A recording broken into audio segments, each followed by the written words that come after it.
It's just so powerful because you need other people sometimes. Like I think when you go into the industry, you kind of glamorize it. I knew that a part of it was I was avoiding myself.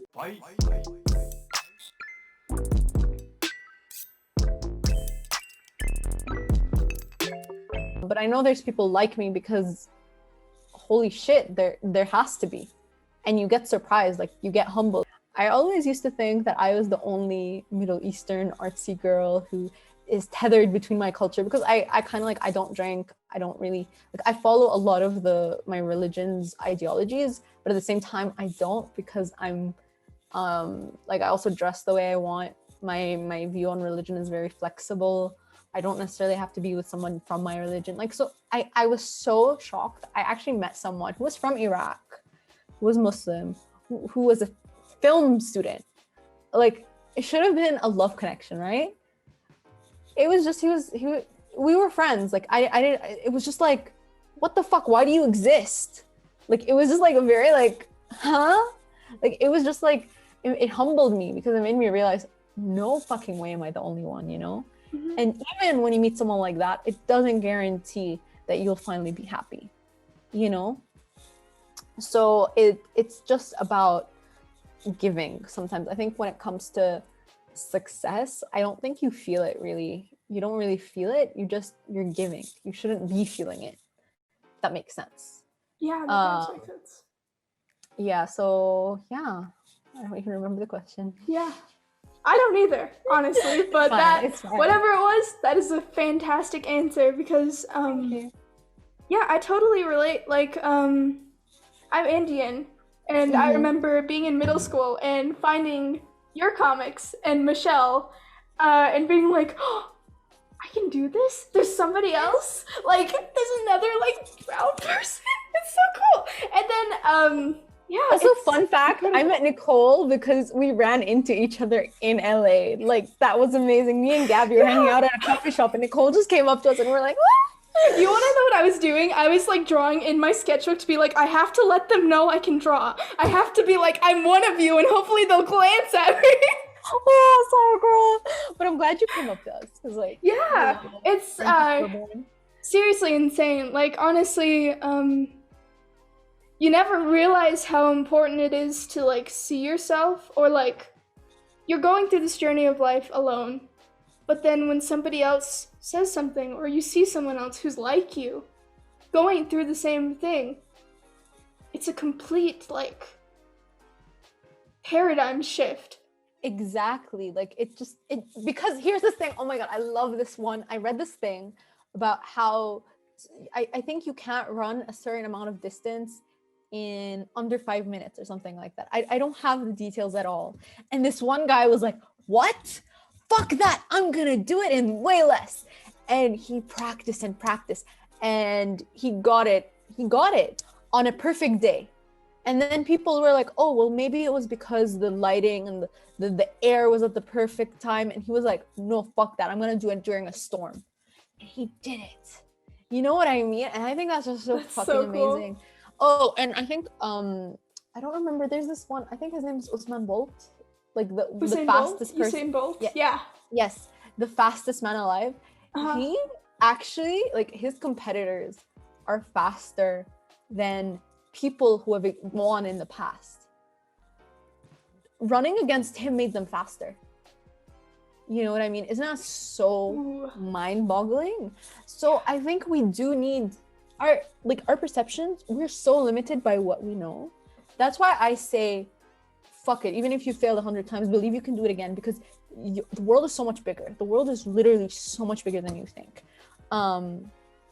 If you think you're the only one, fuck you know. Like, there's someone going out there exactly the same thing. You'll be surprised. And like, that's the thing. Like with that, it's just so powerful because you need other people sometimes. Like I don't know if you've watched Russian Doll. No, I it's haven't. it's a really cool show. It deals with addiction and deals with how you can't face addiction alone. Like you'll need other people to get through it. And I think that's really, really poignant because sometimes there are things that we wouldn't be able to do without other people helping us and lifting us up. And I think that really took shape once I got older. Like, I didn't know who I could be without all these opportunities that I had. You know, I shudder to think about what could have happened if I stayed where I was. But at the same time, I probably would have gone out in a different way.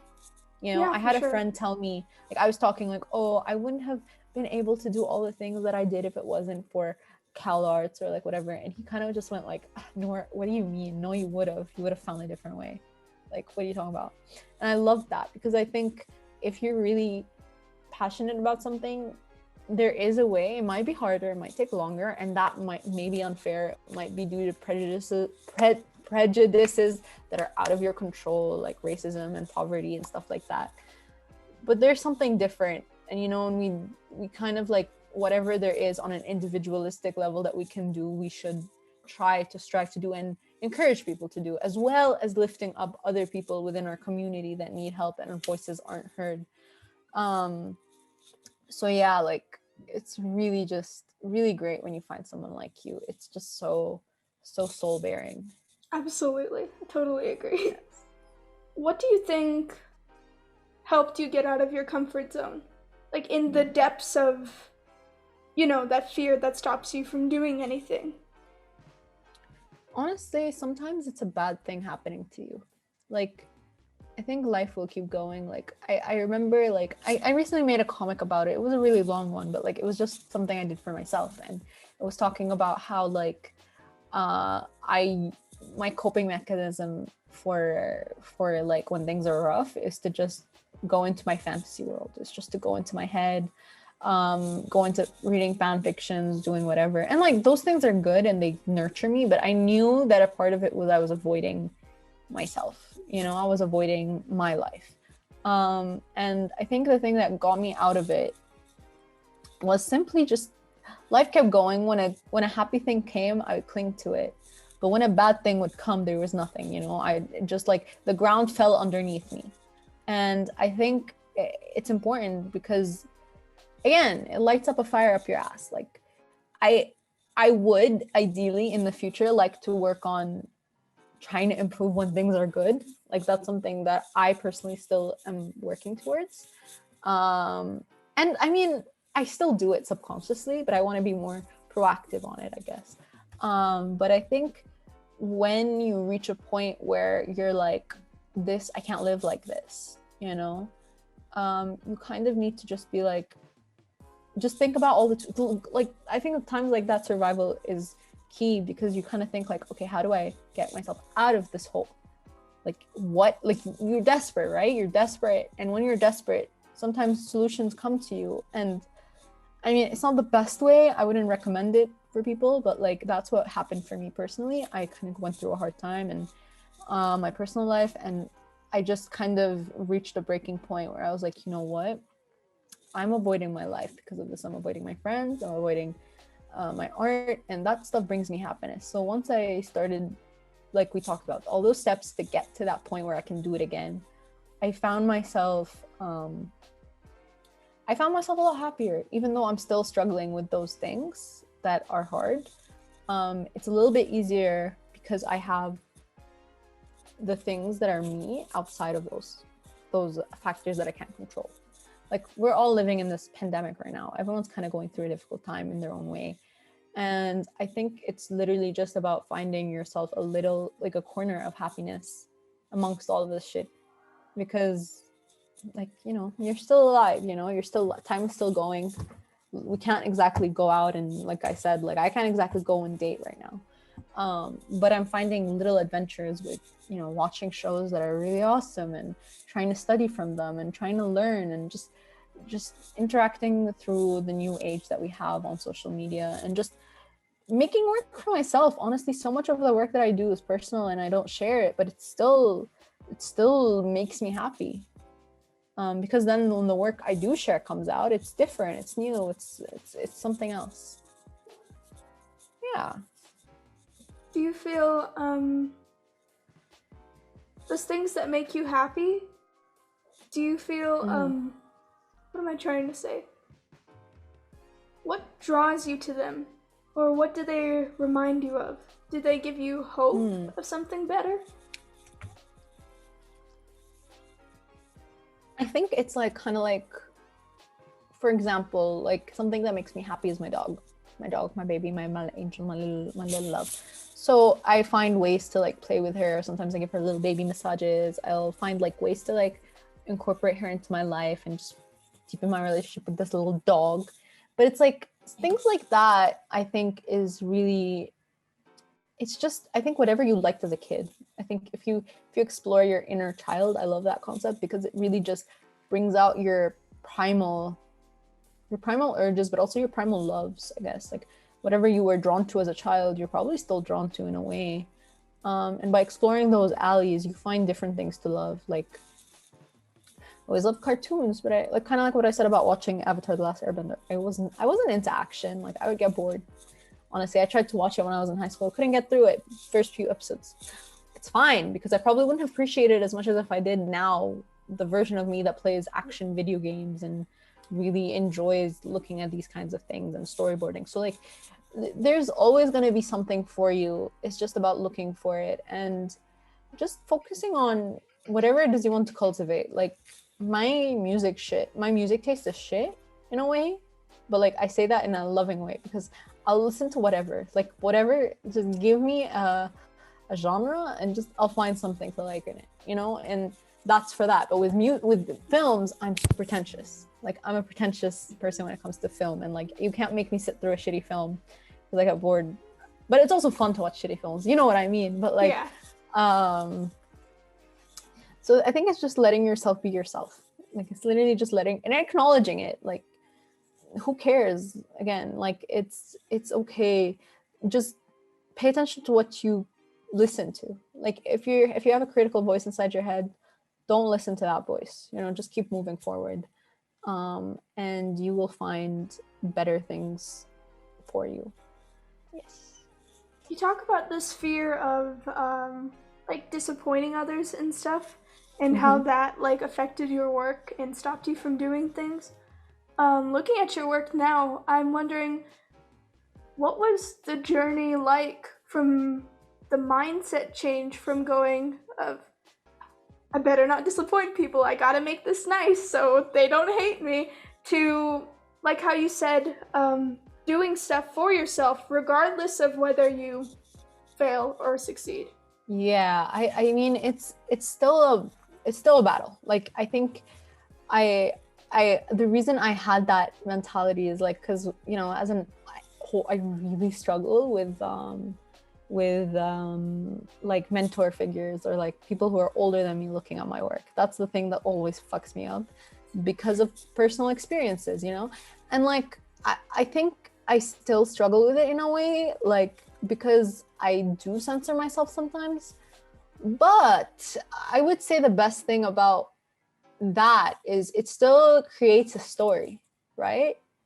I think maybe sometimes romanticizing yourself is the best way to do it because it's a story about a child who maybe had a figure that was harsh on this child, and now the child is an adult and still sees that figure in everyday people who aren't out there to harm you.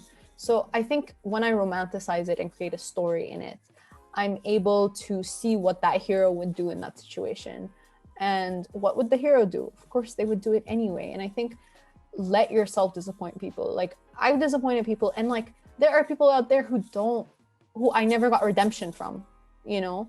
And I have to like let that be because again, it's something that will always happen in life. And the faster you accept it, the better it is. Like you're always gonna go back and be like, oh, I shouldn't have said that, or I shouldn't have done that. And I think as long as you're being active about when it's a real mistake that you've made versus you just being yourself and not getting that validation. Like there's also this other quote that's like, you can serve your heart on a little platter and cut it into tiny pieces and people will still not want it, you know?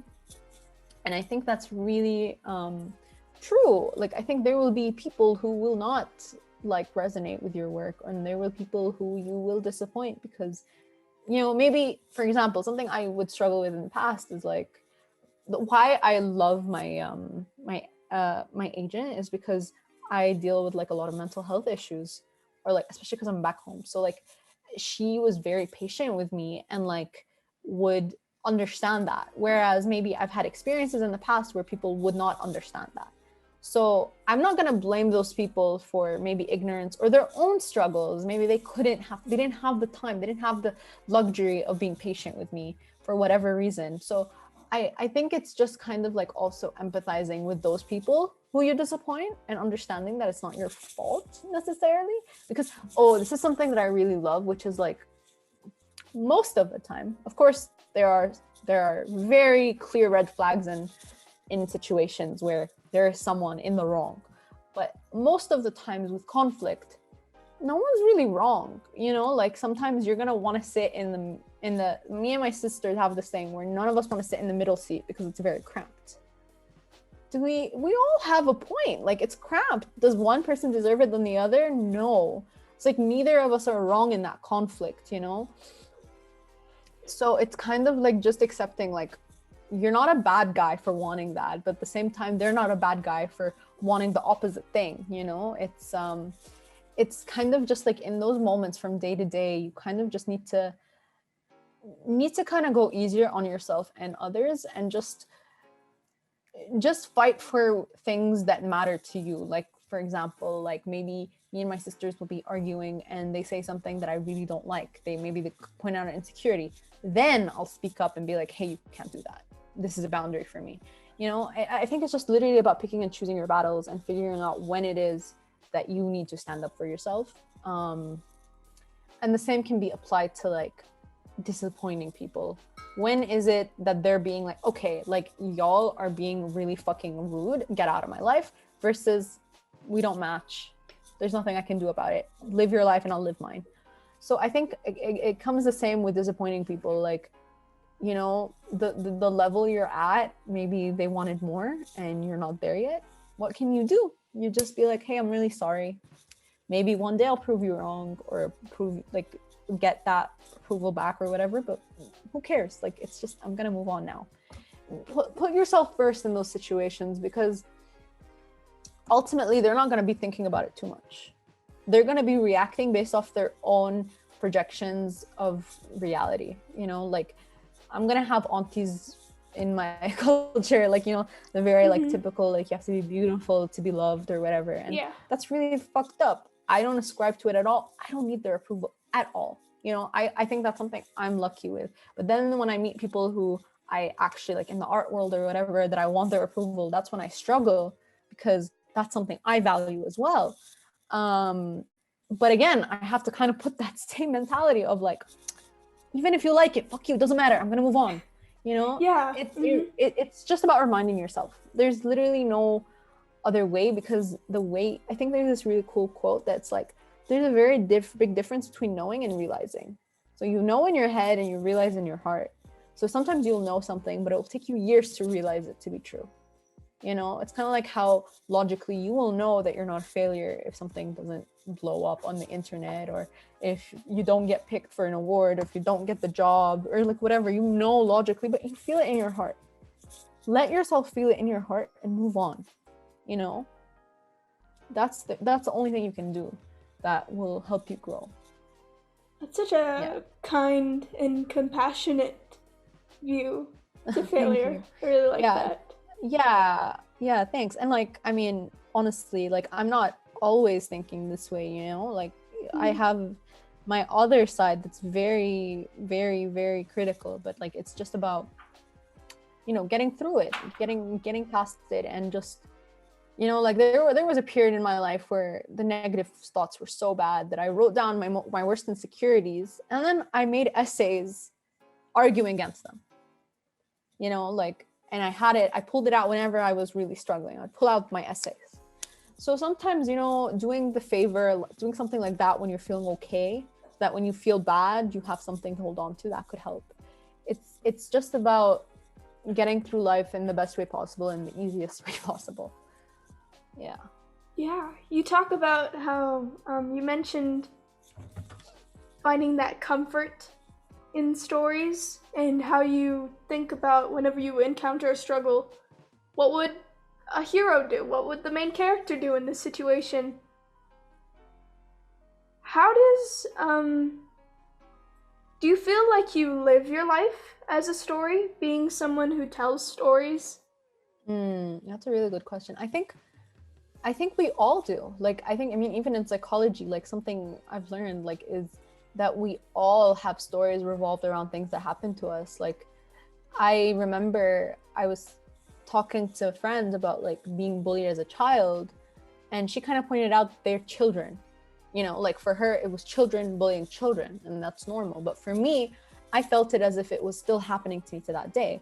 And you know, with time, I actually began to see her point of view. Like I realized it, that mind and heart connected, and I realized that childhood bullies do affect you. You still feel that pain, but it's not it's not what you thought it was. You know, it's not, you're not actually being bullied for being annoying right now, because people don't do that once they get mature. You know, they probably learned how to bully through, maybe their parents were bullying them. You know what I mean? Like a lot of, you know, children bullies are acting out based on things that are happening to them. People don't learn like to bully. People don't learn to be mean like naturally, you know?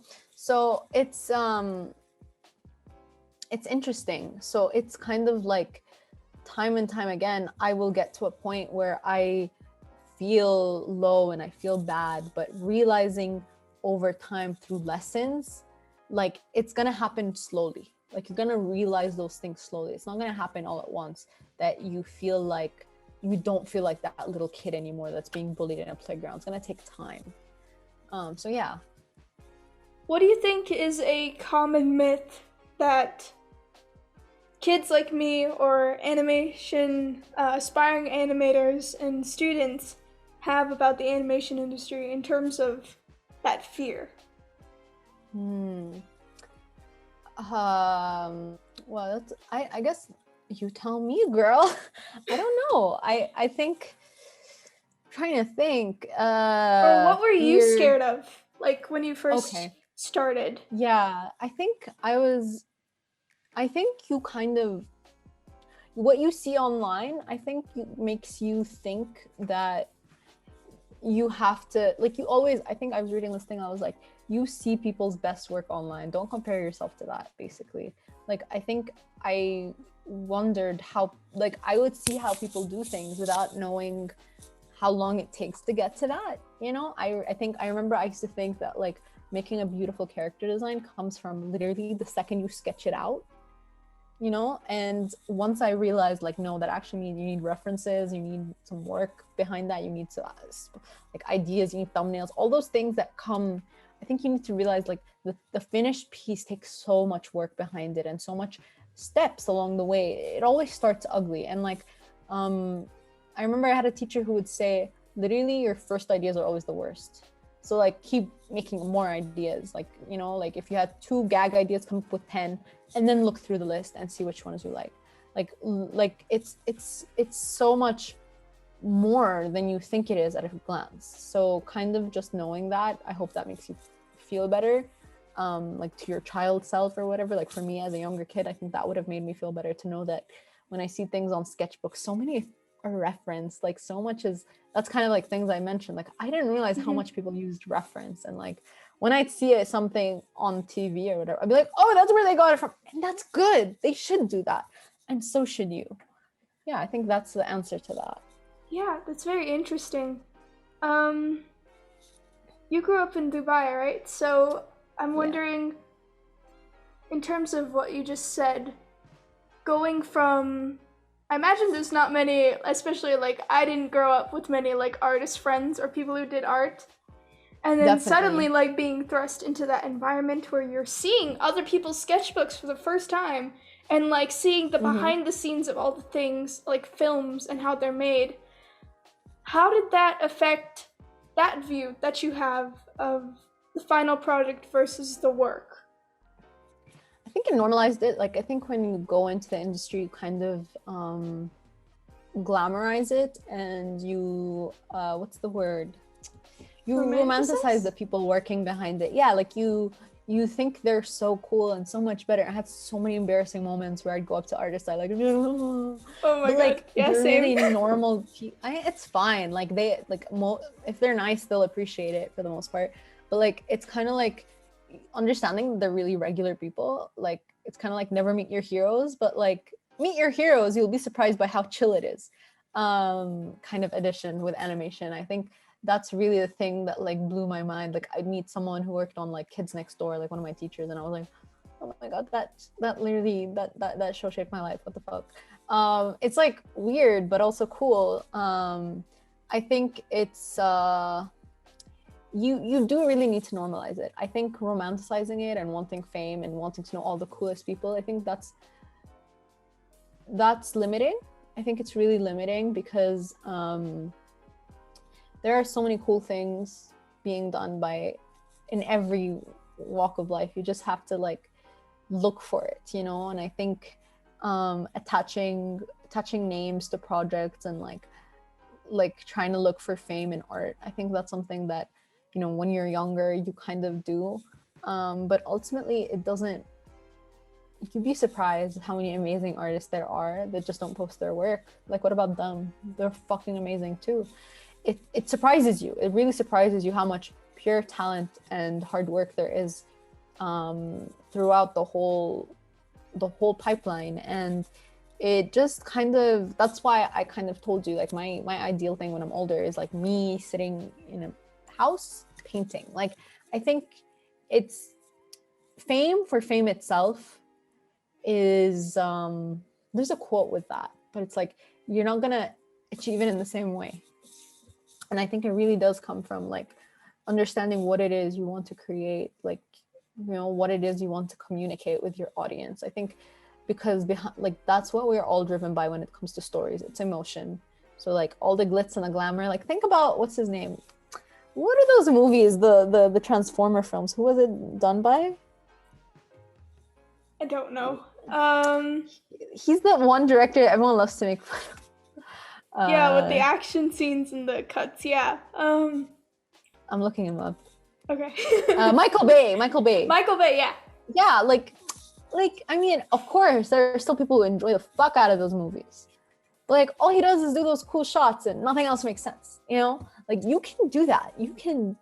And you will still, because he still is very passionate about those cool shots. Mm-hmm. You know what I mean? So it's just like, but it goes to show that if you're really passionate about that one thing, it will like sell, it will sing, you know, like versus like something like Avatar: The Last Airbender, which is like amazing storytelling and like, you know, that just like you can sink your teeth into, and you just it's just echoed throughout everything that is done, and just it's just nice. Stories are great, and I think really just not being lazy with them and really just digging into what makes them great and finding a ragtag group of people who are as hungry as you and looking to improve just the way you do is so valuable. Because when I did that with my friends, it was just so like nice, because all of us are out there doing our individual thing, but we still come back together. Like I always say, like my friends are like they're like my sisters, you know, like I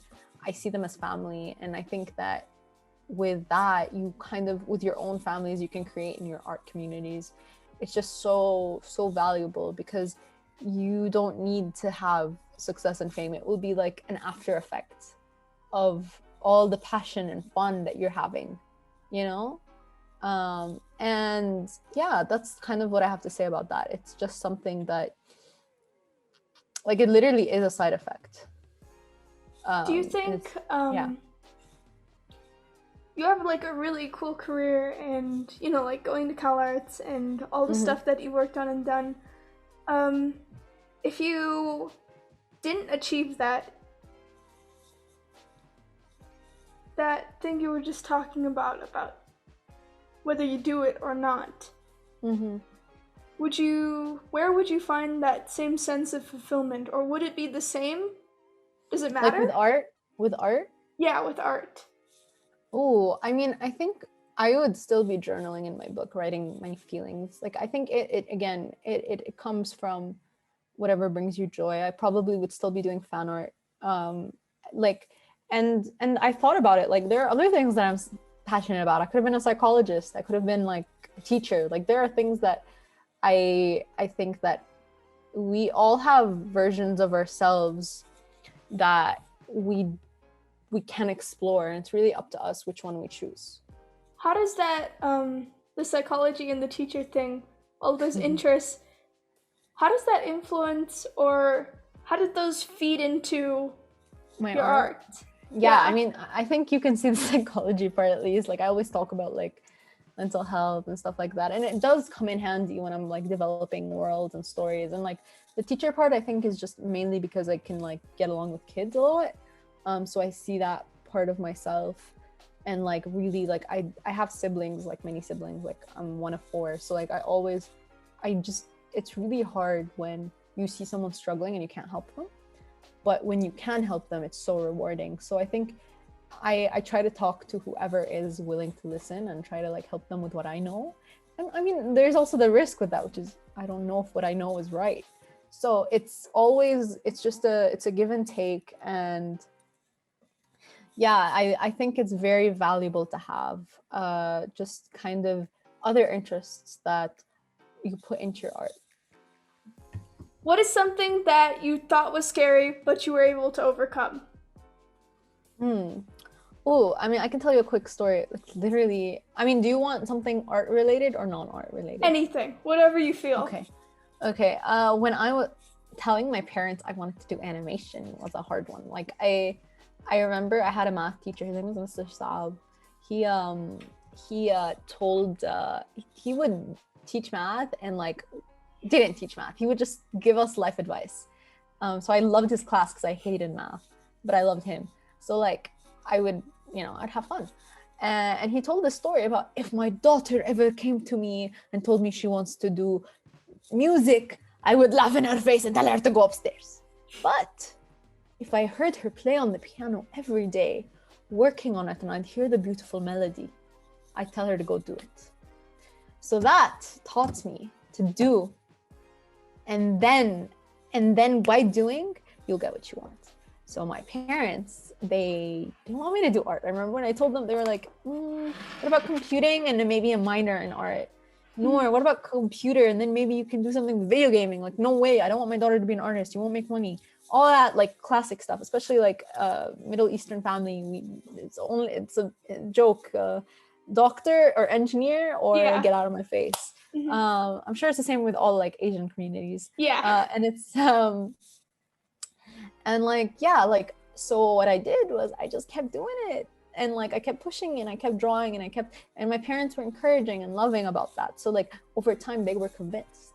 And like that is something I also had the privilege of, that because some parents would have just been like, no, fuck you, get out of my face. Like it could have gone worse, but for me it worked. And maybe there's a lot of people like me. Like, girl, I rarely meet any Middle Eastern girls in animation. Like it's so rare, especially Arabs. Like I don't know where they are. They're not there. So like, yeah, if any Arab girls are watching, like, yeah, do this with your parents and good luck. So yeah, it's like, yeah, that's I think was led to the best things in my life. So really just try. Why not? And if you don't get it, there's something else. You'll have another dream to come with.